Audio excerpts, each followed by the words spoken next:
say this, okay? I have been blind for a lot of my life. Not all of it, a lot of it. And there are just some things that fascinate me about how sighted people perceive blindness or perceive blind people, or the things that they think blind people can do or blind people can't do, that are really shocking to me. And it makes me wonder, like, why? What happened? Who said what to you that made it, I don't know, that made you think that, like, you know, blind people, what? I don't know. I don't know. But, anyways, welcome to the show. This is Growed Up, episode 43. I am Fernando, a blind lady, and your host today. And I like to talk to people and friends about life concepts and compare those to when we were children to what we think of them now that we're adults and what our real life experience is like. Tonight, I'm recording at night because life. And it's a different experience because there's a lot of light, man. There's a lot of light, but yeah, forward we go. But yeah, welcome back. Thank you for joining me. And today I want to talk about these I want to talk about these ideas or these. It's not even stereotypes at this point. I thought it would be stereotypes, but it's just like societal understandings or expectations or um I don't know whatever the fuck it is that people have around blind people. And this came about when I was having a telephonic conversation with my good old friend, Miss Bunalo Mfikwe. I mentioned her a lot on this podcast. We have a lot of these conversations over the phone. A lot of them are recorded here. So if you can just go back through our catalog and you'll see some conversations between me and her. If you want to know who's this Bunalo you keep talking about and you don't know her, you can find her. She's here. Um, I cannot remember what we were venting about to one another, but we were definitely venting about something to one another because we do that all the time. And we were talking about how people have these ideas around what blind people are worthy of or not worthy of, or what people with visual impairment can achieve or can't achieve. All these limitations here in their head that I was like, you know what, that's actually a good episode. I think I wanna talk about it, I wanna dissect it, you know. And I did something now. I'm remembering because I was about to reach for a drink and then I realized, oh, I didn't pour myself a drink. So fuck. Or should I pour myself a drink? Nah, I'm not gonna do it. It's too late at night. Next time. I went in the house with that idea, but then I didn't. But anyways, I'm going to talk to you today about negative stereotypes. I don't even know how to name it, but I'll see with the title. But just negative stereotypes of perceptions that society has imposed upon people with visual impairment or blindness. But I think this also just spreads out to people with disabilities as a whole. But I speak from a blind perspective because, you know, she's blind. And I'm going to talk to you about some negative perceptions that I have experienced, how we can work around, you know, changing people's views of what blind people are like or whatnot, and how these stereotypes have affected me personally, but also just the people around me as I've seen. And yeah, just what do you think we can do to like break this craziness, you know? There's no funny definitions today, thank goodness, but I wanted to start with going back to blindness as a child. What did I think blindness was as a child? Very basic. I think most children think this. Being blind, you just can't see. It's dark and that's it. And the questions maybe from a child's innocent mind, not saying that adults don't have these questions too, but children generally want to know, how do you dream? How do you see if you can't see, you know? So that's kind of what I thought about blind people, and that they just can't see. Um, but also I had never really had any interactions with blind people. And it's funny because also I think there's a lot of partially sighted people that I know, but a lot of people who wear glasses I've learned over the years that are actually really, really short sighted and partially sighted or very severely visually impaired. And we just don't really notice it because they have glasses to correct it or contact lenses to kind of like assist and correct that. So the experience isn't as severe with people like this, but there's a lot of people who actually can't see. If you like, take your glasses now, try it out, and for a week and see how life goes. I don't know. um but generally, people with glasses, for me, were like, they have glasses, they can't see properly. You wear the glasses correct. And that's kind of like all I thought about it. But I was so young when I got blind myself that I quickly understood what this is and how it affects people differently, different conditions, allergies, medicines, or like all of that. I even started really understanding that there's like your hereditary conditions and your non-hereditary conditions. So the idea, for example, most people think that my situation, who don't know me, people look at me and be like, oh, she's gonna have blind kids. But no, me myself, I don't have blind genes. This was a medical accident. Whereas, for example, my husband, he has a hereditary condition, but he's way better sighted than what I am. So from a Mirel or Fernando young lady girl view of who or what are blind people, that's kind of like what I had for the most part, up until, of course, I went to school after I had lost my after I lost my eyesight. Yo, guys, I forgot to enlarge my screen. I forgot to enlarge my screen. I forgot to enlarge my screen. Um. Okay, so how do these things impact me, right? Let me enlarge my screen a little bit because this is kind of like the meat of today's episode, in my opinion, because a lot of this is what I felt um, annoys me the most. A lot of this is what I feel annoys me the most. So, for example, there came a point where, let me enlarge this. I keep saying, let me enlarge it, and I'm not doing it. Um,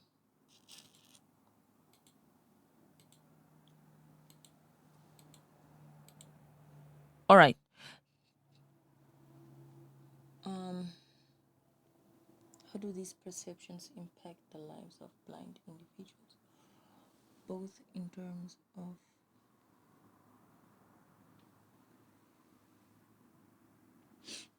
okay, wow, I'm doing so much damage here to my stuff.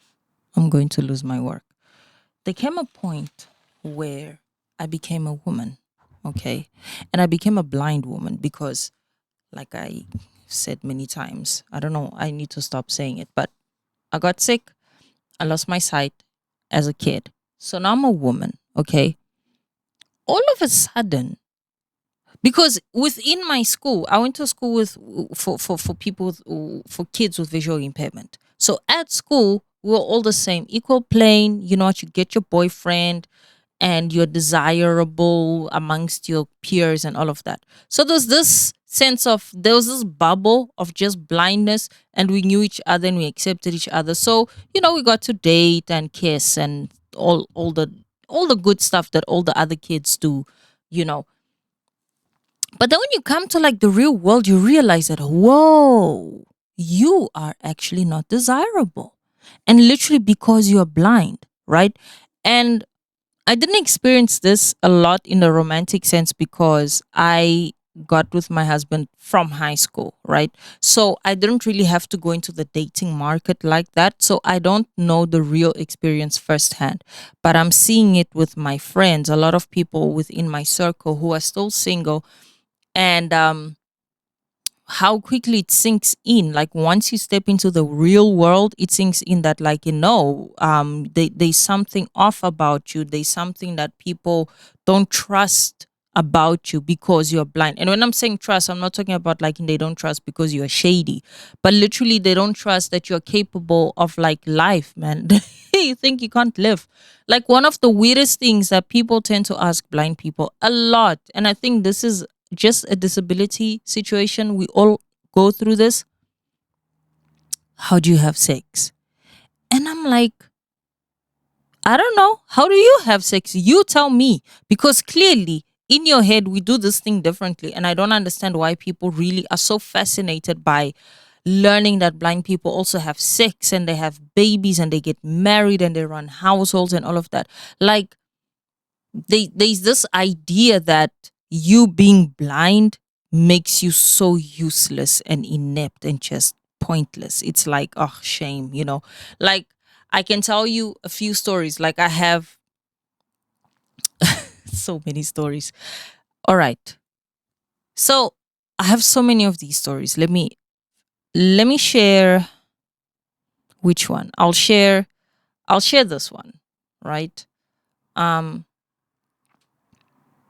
and this is like no shade to anyone or anyone with any disability or anything. I have to preempt this disclaimer because it's going to come off weird, right? But there is this idea that um when you're a woman with a disability, nobody will want to marry you, nobody will want to be with you, right? Nobody will want to commit to you long term. And I remember the sheer overjoy. You know how people they get happy or they get joyous when somebody's like, "Hey, I'm getting married, I'm engaged," and all of that. But when I got pregnant and my husband then obviously and I got married, people were so relieved. Yes, that's what they were. They were not overjoyed like that, but it was like this relief. More for me, not so much on his side, but on my side. They're like, whoo, damn it, okay. At least somebody wants her, you know? And this is not a feeling that I had for myself, but this is like just comments that people were saying and, gossip, right? That circulates around. But there was this relief that like whoa, okay, thank God, okay, at least somebody wants her. And people think that that's the only reason why my husband married me. But then when they learned that um he also has like in short sight or visual impairment, or like in, oh, okay, no, now it actually does make sense, because they would only, of course, for him also it would be hard. Where would he find somebody that wants him? So yeah, yeah, it works. Yeah, yeah, so that type of mentality is prominent beyond belief. Okay. A lot of people are so convinced that because I'm a blind woman, I'm not deserving of a man who loves me because of me. It's almost like in the man who will marry me, or not even just me, right? The man who would marry a blind woman is a man who is not able to get a non-blind woman or a woman without any disabilities, right? So that is one of the things that like are so perpetuated within this, so much so that I remember even there was a someone who I know of or whatever, right, who approached um my mom, not the someone themselves, but someone on behalf of this someone approached my mom saying, hey, okay, it is someone's mom who approached my mom on behalf of them because their child also has a disability, but it's not a visual disability, it's something else. And they approached my mom saying, hey, look, we're not able to find someone for my son or whatever. And we thought maybe, your daughter, how's that? How about your daughter for my son? Because, I doubt, she's also blind, and my son has whatever, so why don't we make this easy? Let's just put the two broken people together and make it, and there we go. And my mom is like, she's married, But I was like, Sad, not even sad that it happened to me or that somebody even made that suggestion, but sad for this person because um for your own family to not believe in that, in your ability to be deserving of love, that they need to set you up with someone who they think also struggles with, finding love or whatever. Let's put these two together and do the things like that. That really broke my heart. And that's when I realized that, again, like I was saying, it's not even just a blind thing, it's a disability thing altogether, right? Like, people just don't think that we can find love outside of our disability. We have to really intermingle. And I don't know why they think that's a good idea, but that's one of the things, one of the perceptions that people have that, like, fuck with me a lot. Um, Another thing is people don't talk to me directly. What do I mean by that? If I'm out in public with, like, my mom in law or my sister in law or my mom or my husband or whatever, and they're curious about my sight, like, they want to know, oh, what happened to your eyes? Why are your eyes like that? And all of that. They don't address me directly. They speak to the sighted person with me about me for, like, why? I don't understand. There's this like an, oh, ah, Hashem, she can't see. And then they will be like, yeah, but she's fine. What happened to her eyes? She got sick some years ago. Ah, I know a church. You should ask her if she wants, she can come to this church and we can heal her. And I'm there, guys. It's not like this conversation is happening behind my back or that my attention is drawn to something else. I'm literally here. This conversation is about me, for me, but not to me. And this happens so much that it's like, I actually got to the point where I just lean into it because I also don't want to have to talk to these people. I don't have to entertain them. I don't have to deal with and especially this whole idea that, like, in, you're broken and you can be fixed, like, in, let's go to church, we're going to pray for you, there's going to be a miracle and you're going to see and whatnot. Like, that conversation is so exhausting. If anything, don't do that. And people don't understand it. People are very, very insensitive with their religion. Like, people think that because they have their belief and whatever, which is fine. I mean, I grew up in a very religious home, very Christian and all of that. um I understand the practice, I understand everything, but this insensitivity that people have, that Christianity or miracles are going to just heal people, it's so insensitive and it's so condescending to all the years of medicine that I've been through. Not me practicing medicine because I'm not a doctor, but like in all the surgeries that I've been through, all the prayers that I've been through, all the crusades, the prayer crusades that I've gone to, all the praying that I've done myself for this, it undermines all of that. And that just, like, in, fascinates me because now people start questioning your faith. Now it's like, oh, you blind, let's go to church. Like, no, I've got my own church. Let me pray for you. No, I gotta pray. Yeah, but you need to really pray. Let me show you how to pray really hard, because the way you pray clearly doesn't work. But the way that I pray, I know that my prayer is gonna help you. And I feel like, you know what, ma'am, sir, thank you, but no thanks. Like, in, um yeah, speak directly to the people. People don't talk to me. People just, they have solutions for my problem, but they don't address them to me. They address them to either whoever it is that that is next to me. And it's funny, again, because it's so insulting. It's like, do I exist? Am I here? You start questioning your own existence sometimes. You're like, in, am I here or am I not? um and then people are more curious about how we do basic shit rather than how we are or who we are as a person, right? People are more curious about, oh, how do you make tea? Oh, how do you cook? Oh, how do you clean? Or how do you do this? How do you have sex? People want to know that rather than, like, what are your qualifications? What are your skills? What are you able to do? Um, profession wise, like in, oh, okay, fine, let me not say, oh, how do you make tea and all of that. I can understand the curiosity behind that, like in, okay, yes, you don't get how a blind person can make a cup of tea. That's fine, that's innocent enough, I guess. But like the mere fact that somebody has a household and all of that, I think it speaks, it's the expectation that people have that blind people are not able to do certain things themselves that leads them to have these stupid questions. And yes, they are stupid questions. I don't care. I don't care what anyone says, because I don't go over to a sighted woman and be like, oh shit, you can cook? How do you cook for your family?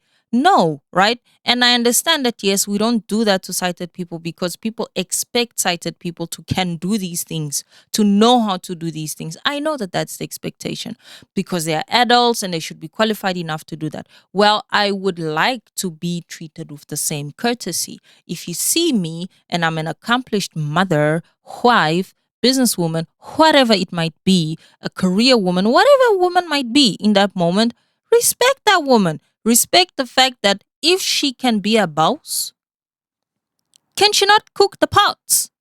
Can she not make the bed?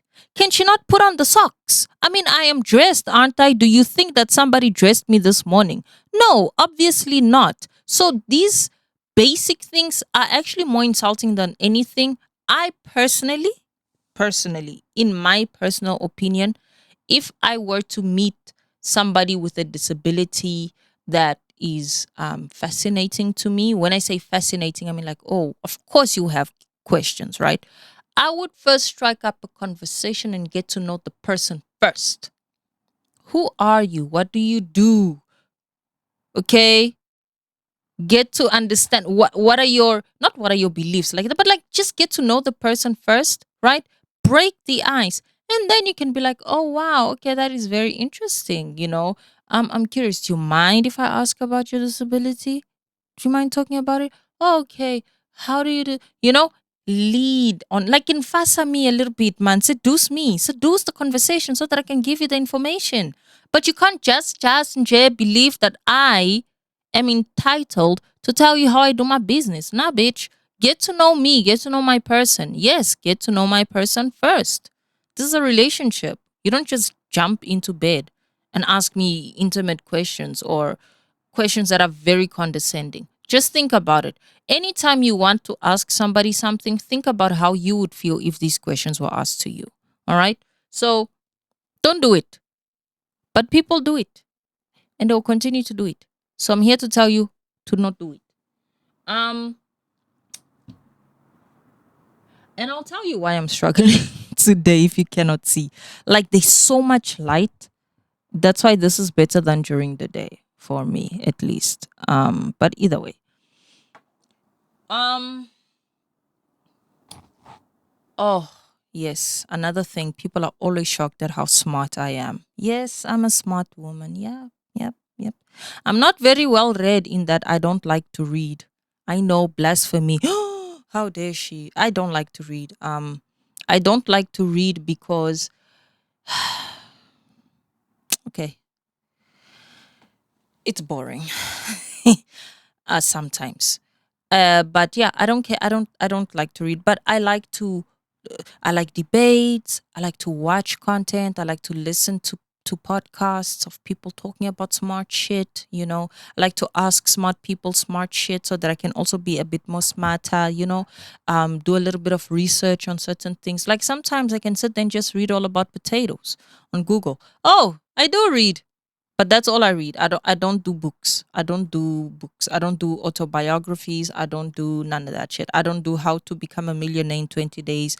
I don't. I tried how the 4-hour work week and all of that. It's still there. I've got so many books open that I've started and I've not finished and probably will never finish. So just to prove that I'm an extremely smart woman without reading. I'm being an asshole. But yeah, people are always very shocked at how well spoken I can be. And I don't like the well spoken thing. I really hate it. I really do hate it. I used to be very, very, I used to be very, what is that word? When people flattered, I used to be very flattered by that when people say, "Oh, you're so well spoken." Somebody once said to me, "You have a third world, you're a black girl with a third world brain," or something like that, right? But that's more like, okay, shit. And when that was said to me, I'm not gonna lie, I was all like, shit, yeah, you know? Not third world, yo guys, first world, please. Hey, I meant first. How embarrassing. Huh? I'm here busy bragging about my intelligence and how smart I am, and I can't even like say a humble brag. But they were saying like, I'm a black girl with a first world mentality and all of that. And generally people call me, they call, you know what? It's actually not even a compliment. It's not. I used to think it was, and I'm very ashamed that. But a lot of like insinuation that for a black girl, for a blind girl, this is, you are better in this way, you're better in that way. And as I grew up, as I became a woman, I came to realize that, oh, wait a minute, what people are actually saying is that you are actually supposed to be stupid. But for a stupid person, you're quite smart. Good job. Well done. And I feel like, fuck off. How dare you, you know, imply and expect for me to be stupid. And people are never surprised when they come across somebody and who probably has a disability and they feel like, oh, slow, or whatever. And it's like, no, you don't do that to people. You do not assume people's intelligence because a lot of the people who you might think even are stupid or slow or whatever they might be are a lot smarter than you and a lot more capable than what you think up here in your brain. And you just assume that because of the mannerisms, because of the demeanor, because of whatever bullshit perception you might have of people with disabilities. But I know that people are always shocked at how intelligent people with disabilities are and how well read the others are, not me, and well spoken all of us can be, and well dressed, well like everything about us shocks people. Like if you are not looking all frail, like, oh, I'm so sad and I'm so boring. Oh, if you don't look like that, everything about you is shocking just because of that one disability. And that is weird. Stop it.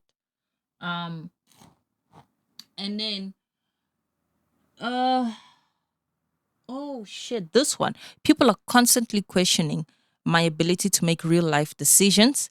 And let me tell you, this makes failure very, very, very problematic.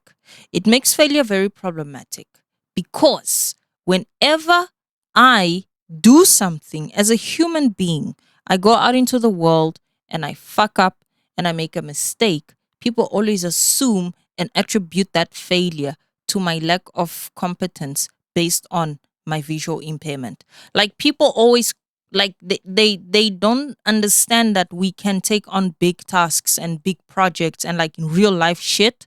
People always like want to correct whatever decisions you are making, whatever choices you are making, like all the fucking time. Whatever money investments you're going to make, what you're going to invest in, what business you're going to start, if you're going to start a business and stuff. It's like, but are you sure? And yes, it might seem like I am trying to nitpick at something that might be true to everybody. I'm pretty sure that you, as a as a non-blind person, whatever, as a sighted person, right, might go through that same process, right? But it's different. The tone is different, and I know this because I've been around people and I've seen how people handle this.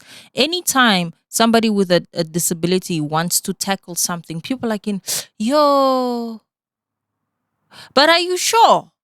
You can do this. Like there's this idea that we should just take it like, just stay here, do the little handcraft things, weave baskets. That's what it's good enough. But if I say I'm starting a whole factory of weaving baskets and I'm going to be the boss, I'm not going to be weaving baskets. I'm going to hire people and pay people to weave the baskets. They'll be like,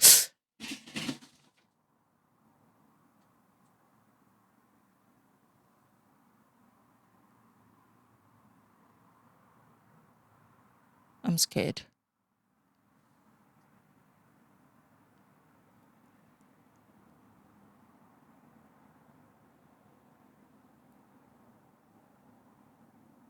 Okay, but Milo would have barked.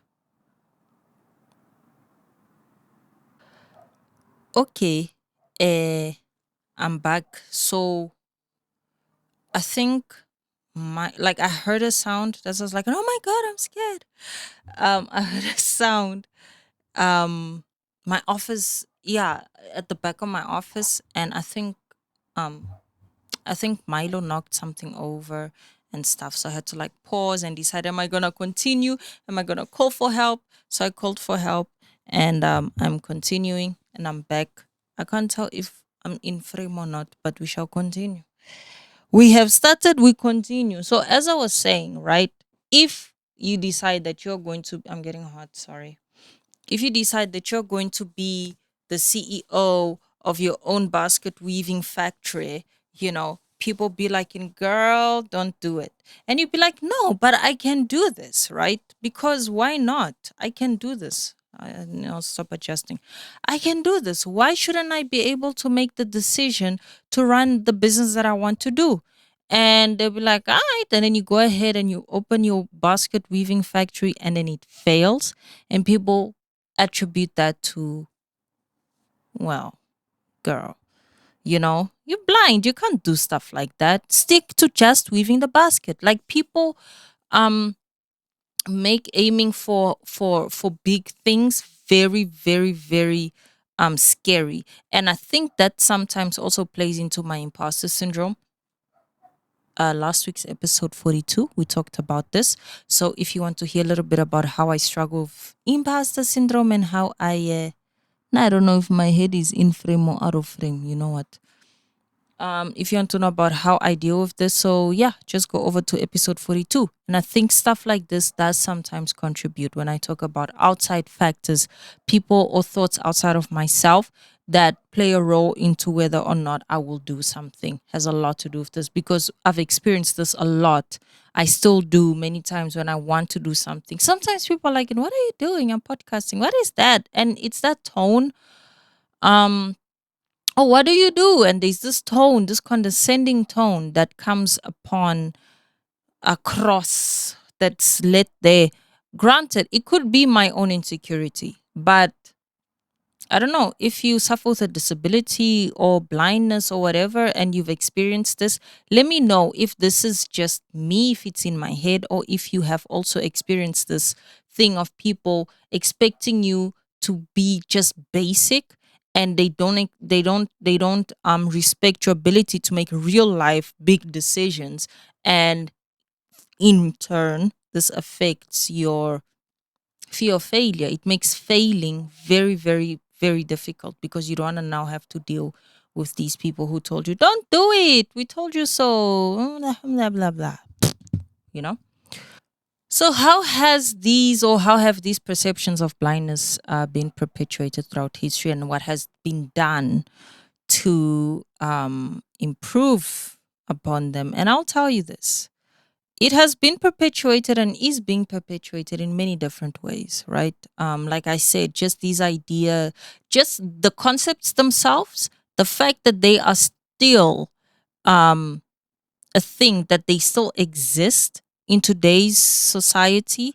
Um, it just says that, like, it's just a perpetual situation in that I don't even know what we can do to kind of break that, but the idea that a lot of parents already just don't trust their adult disabled children to take care of themselves, to do certain things for themselves, and the people around them, because there's two ways. Some people around you, they don't expect you or think that you are able to do certain things on your own, and then other people feel like you're being um too coddled or whatever. So like in sometimes, there are limitations. We cannot deny that there are limitations to these disabilities.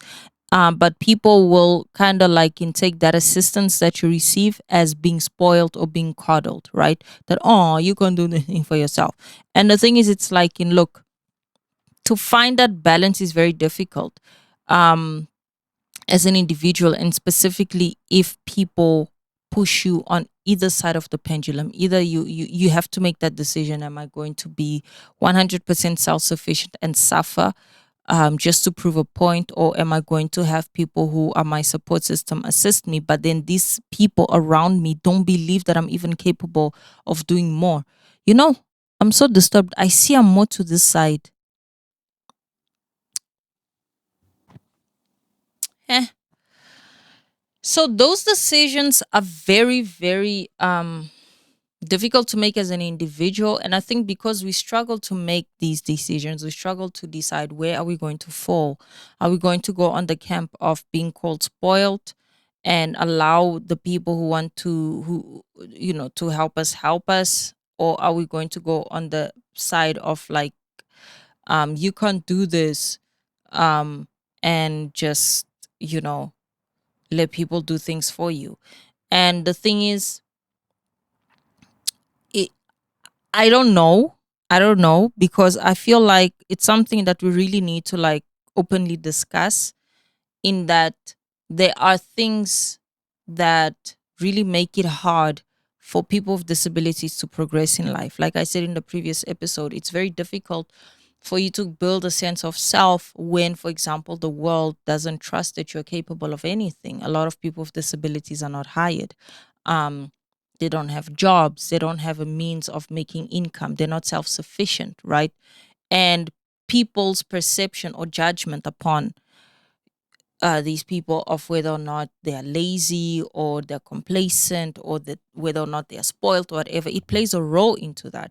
And because there's so many opinions, so many thoughts, so much to consider, I think the fact that we haven't come to a conclusion as to what works, or rather where should we stand in this line, what should we do, where should we draw the line, we don't know where the line is, should be drawn in the sand.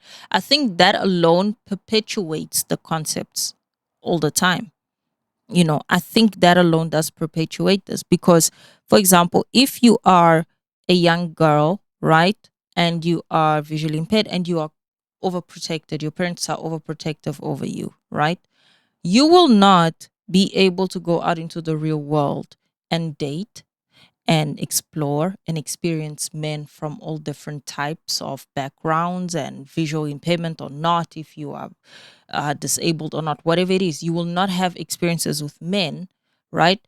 And that will limit your ability to really make the right choice in the future, if you choose to get married or not. And that's where now your parents also start to believe that, oh, my daughter, does anybody even want to marry her, or whatever. Parents, what the hell? Things are happening, and I don't know if it's a sign. Jesus. I don't know. I don't know. Like, and I really want to get this thing down. I don't want to play around. Um so when you are older and you want to go out into the dating market, you'll have a harder time.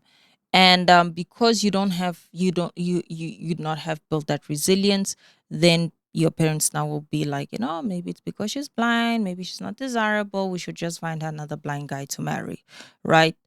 Or whatever it is, like, it's that does perpetuate the concept that, as a blind woman, you're not really desirable.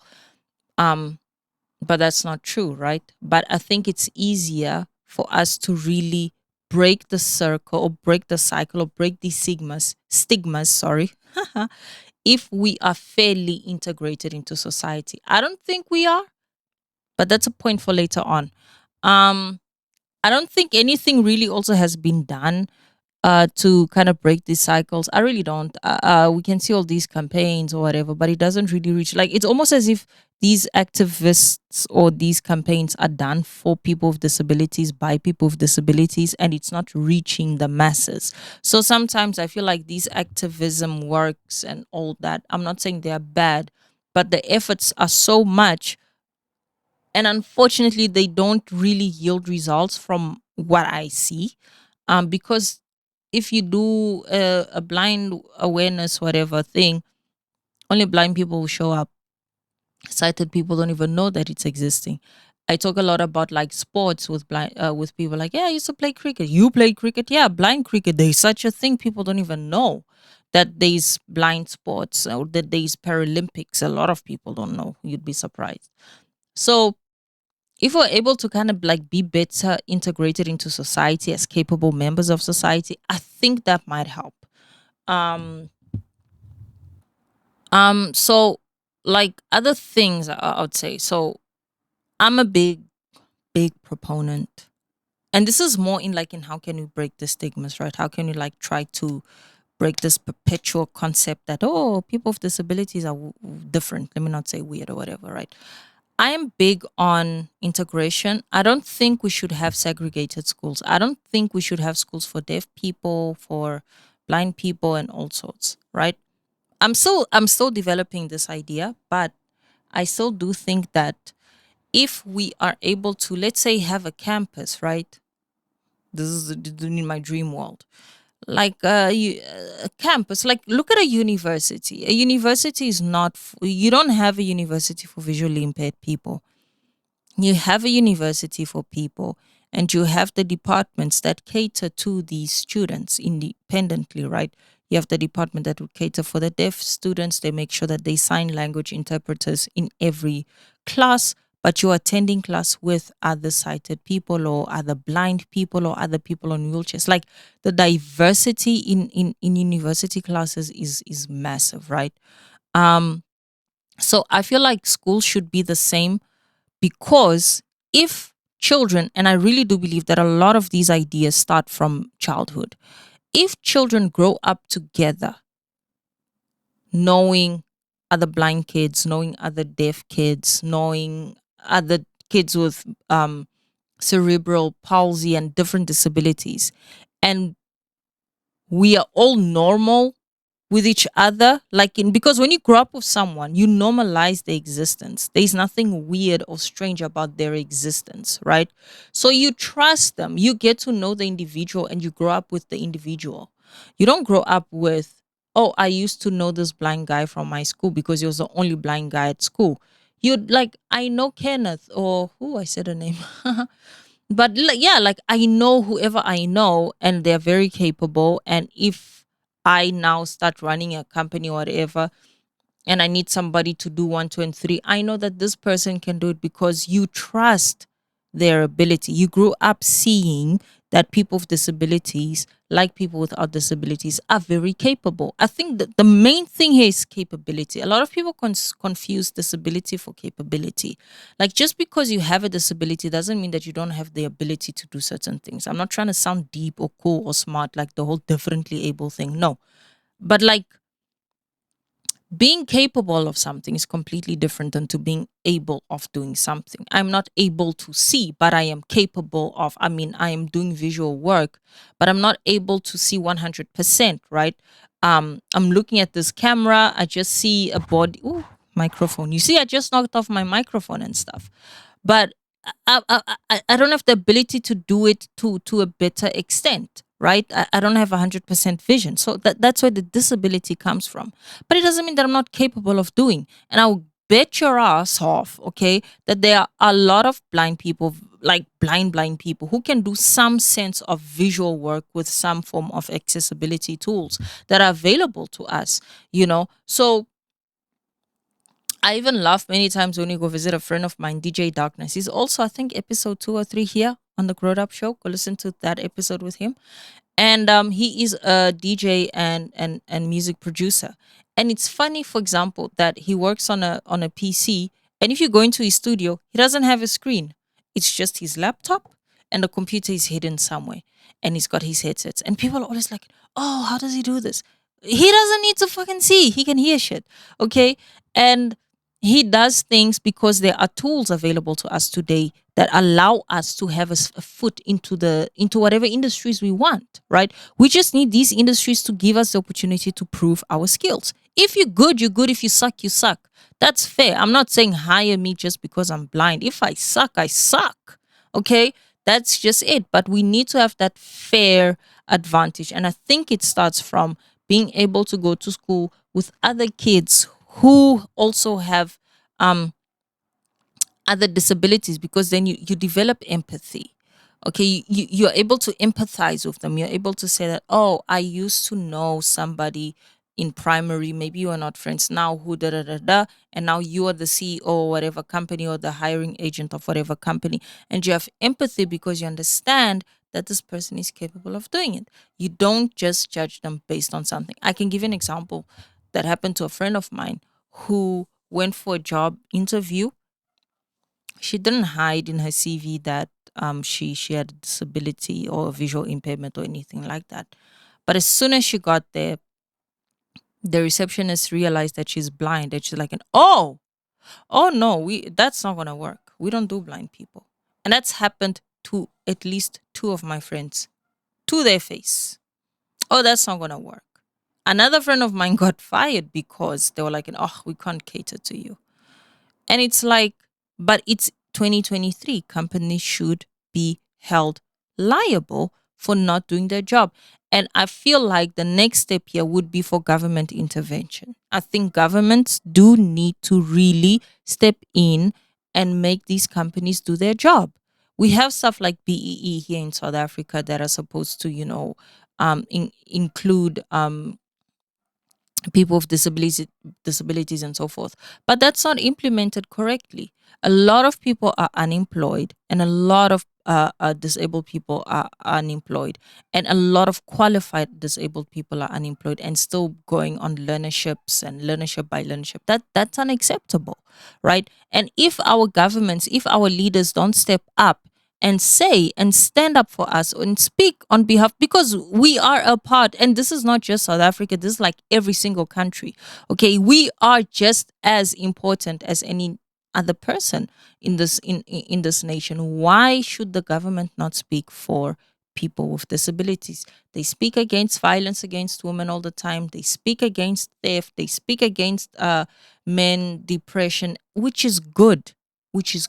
But now empower your people, empower those less fortunate, those less privileged in the workspace, because already we are, I mean, most people are born, a lot of people are born with the disability, so you already come out at a disadvantage. You go through life, you go to school, you go to university, you get your degree, you fight the battles that you have to fight. It's only fair that you get an opportunity to join the workforce, I think. So I feel like being empathetic, um integration from young. If you're a parent who has sighted children, and you yourself are sighted or so forth, if you can somehow, not as a project but for real, um a space where there's other kids with disabilities, and you can, oh, I'm tired of talking, you can take your children there, play dates, um and so forth, so that your kids can grow up around children with disabilities and get to know how to handle them, how to treat them. That way, when they grow up, they're not going to meet a blind person and be like, "Oh, how do you make tea? How do you cook? How do you take care of your family?" Because they'll have known this. These are basic skills that we learn at a very young age. How do you walk? How do you get from A to B? And how do so I think first and foremost that I would start to integrate your children, my children. I think my son is fine. He's got me. And through having me and my husband, he's got our friends and then their kids and so forth. And I'm constantly, because I'm in the space, I'm constantly talking to him about it. But even so, I would love for him to, for example, get to know somebody who suffers from deafness, or somebody on a wheelchair, like people of all walks of life, so that he can understand the differences and the different capabilities of each individual, right? So I would start there. Empathy, right? Because this will breed empathy. And I say governments, governments need to step in, because a private company is going to do what they need to do to make their money, and anything that will compromise that they think might compromise that is not going to work out. But if a government can at least impose certain legislations that forces people, People need to be forced to hire people with disabilities. I think so. Qualified people. I'm not saying hire the people just for the numbers. Really qualified, permanent employment. I'm not talking about learnerships. I'm talking about permanently hire somebody qualified to do the job. That's what we need. Um, yeah, so that's kind of like the vent that I have a little bit today. Um, very messy episode, but I love it. I don't know how I'm going to edit this, but I'm gonna.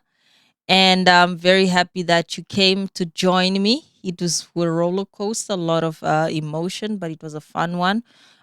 So remember, if you enjoyed this episode, please remember to share, subscribe. You're on YouTube right now, and hey, you can see me.